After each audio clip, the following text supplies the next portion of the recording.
11.89 નકલી નોટો ઝડપાઈ છે। એસઓજીએ 85 જેટલી નકલી નોટ સાથે 6 લોકોને ઝડપ્યા છે। સુરતના પ્રદીપ ગુરુજી પાસેથી તેમણે પ્રેરણા લીધી હતી અને નકલી નોટ લઈને રાજસ્થાનથી આવી રહ્યા હતા। યુનિવર્સિટીના વિદ્યાર્થીઓ નકલી નોટો લાવ્યા છે।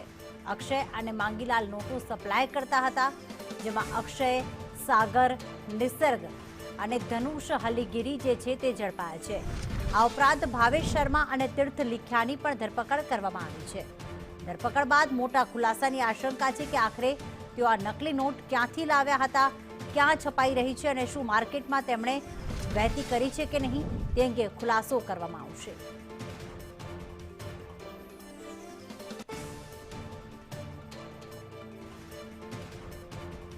કુણાલ અમારી સાથે જોડાઈ ગયા છે। કુણાલ, અગાઉ પણ નકલી નોટોનું આખું મોટું ષડયંત્ર ઝડપાઈ ચૂક્યું છે, જેમાં પ્રદીપ ગુરુજી જે યોગના નામે યોગ સંસ્થાના નામે નકલી નોટો છાપવાનું કામ કરતા હતા। હવે આ યુનિવર્સિટીના જે વિદ્યાર્થીઓ છે એમની પાસે નકલી નોટો આખરે ક્યાંથી આવી, કોઈ વિગતો સામે આવી છે?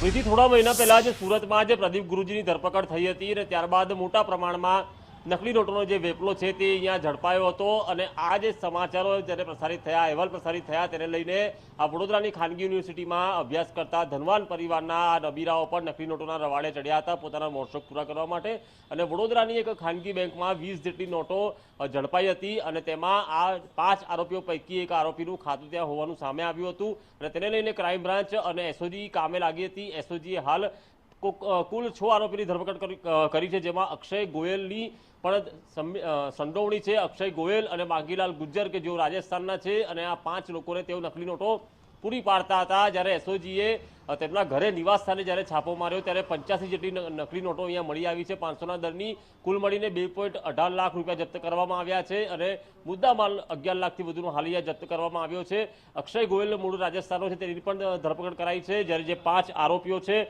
તેમાં સાગર મારુ, નિસર્ગ પટેલ, ધનુષ હલ્લીકેરી, ભાવેશ શર્મા, તીર્થ લીખિયા આ તમામ જે વલસાડ અને મોરબીના છે અને ખાનગી યુનિવર્સિટીમાં અભ્યાસ કરે છે। જ્યારે જે માંગીલાલ ગુજ્જર છે કે જે માસ્ટર માઇન્ડ છે તે અત્યારે ફરાર છે અને તે રાજસ્થાનનો છે ને તેને ઝડપી પાડવા માટે એક ટીમ રાજસ્થાન માટે પણ રવાના થઈ છે। ત્યારે આ સમગ્ર જે આ સૂત્રધારો છે તે ઝડપાયા બાદ પૂછપરછમાં આ નોટો તેઓ ફક્ત વડોદરા કે ગુજરાતમાં સપ્લાય કરે છે કે પછી અન્ય કયા રાજ્યોમાં સપ્લાય કરે છે, આ નેટવર્ક કેટલું મોટું છે તેની પણ ખુલાસા થઈ શકે છે।